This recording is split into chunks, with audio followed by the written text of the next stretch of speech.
And you can see here, just looking down in the water, the amount of pottery and little bits of everything that there are here. And that's one advantage of doing a chalk stream, that you can see quite readily all the bits there. And obviously I don't want any pottery as such, just loose bits, but it still gives us an idea of the history of this area.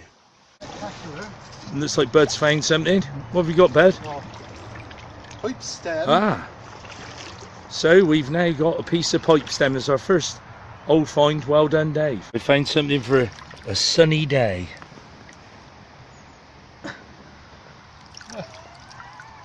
And there we are, a pair of sunglasses.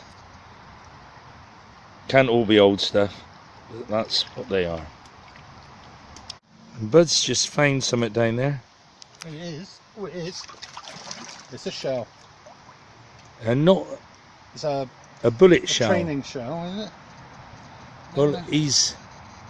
But it's an oldish one. it's an old one. I would put that at probably Second World War, that one, but nonetheless it's a shell, and I don't know if it's been fired actually. No, it hasn't. So we'll have to be very careful with that. And No, it hasn't. Hasn't been fired. it hasn't been fired, so we have to be extremely careful with that particular one. Ooh, a good find. Oh, look at that. Just give it a rinse out, and it is this wonderful pot here. Look at that.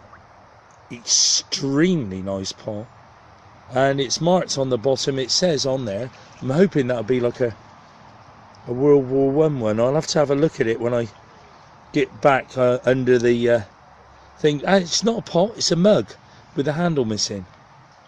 I thought it was a pot, but he's extremely old, so I put that, hopefully World War I, but we'll have a look at the markings on the bottom and take it from there. And Dave and Jackie have kindly been looking at the handleless mug, and what does it say on there, Dave? It's Royal Dalton.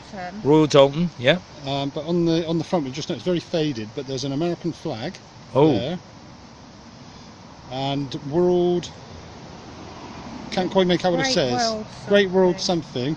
Might be the Great World Fair, possibly. Might be. Which was held in America And in 19... I'm trying to remember what year it was. I can't remember what year, I'll have to look it up. But it might come from the World Fair, possibly. Oh, that's interesting. Well, you'll know when you take it back, but there is a lot of American connections to the area that we're in today, so that might explain that. That's good. There's something else down it. Oh, that's a stone. A stone. Right, I've just, nearly fell over.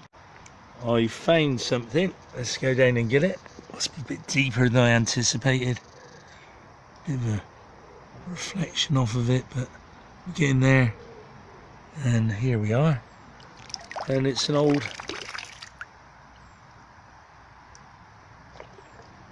Bovril, or yeah, it's an old small Bovril, so that's a nice find.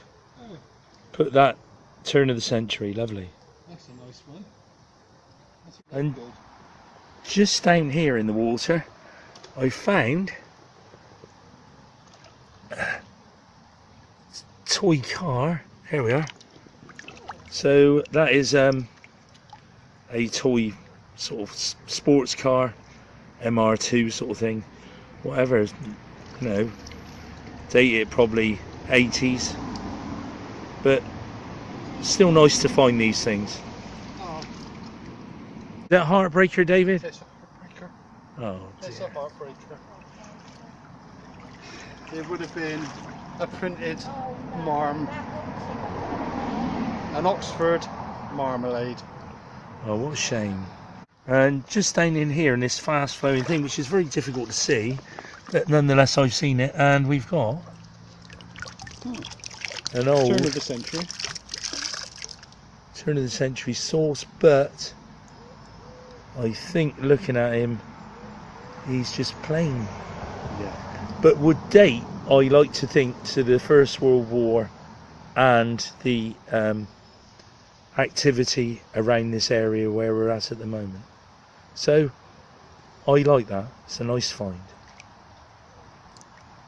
Just walking up here now. What have you got there, Dave? Not one,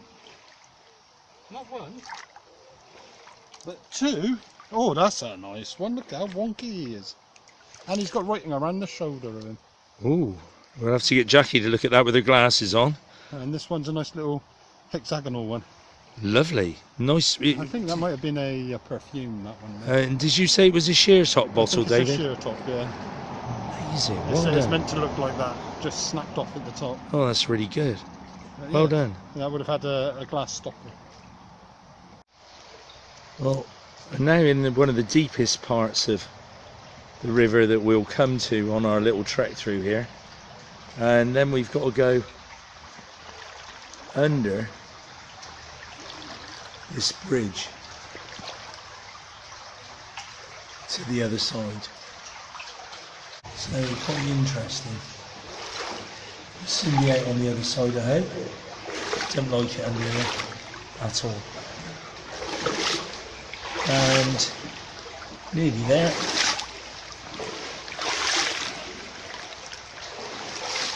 Nearly, but not quite. Oh, and back into the light. Lovely. It's a bit difficult to see with the reflection. And there we are, we've got that.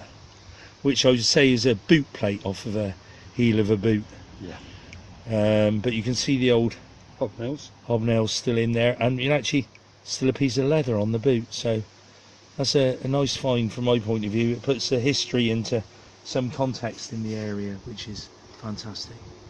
And Dave's just spotted something in the water there, which is just a very old jam jar. Some of you might like old jam jars, but they would have had all sorts of things in them, from pickles to obviously jam, but nonetheless it's still an amazing part of history. Well done, Dave.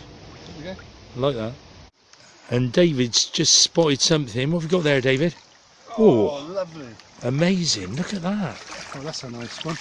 What a lovely pot. Absolutely. Well, that's got to be the best find of today. And that would date it to the World War One time. Yeah, 1910, 1920s. Oh. So right in there. Amazing, David. Well done. What more can I say? Just fantastic. Nice jar. Yeah, nice to find the history like that. Brilliant. Well done. So just found this and pulled that out, another boot plate. And just looking down in the water here, you can see even more bits of pot everywhere.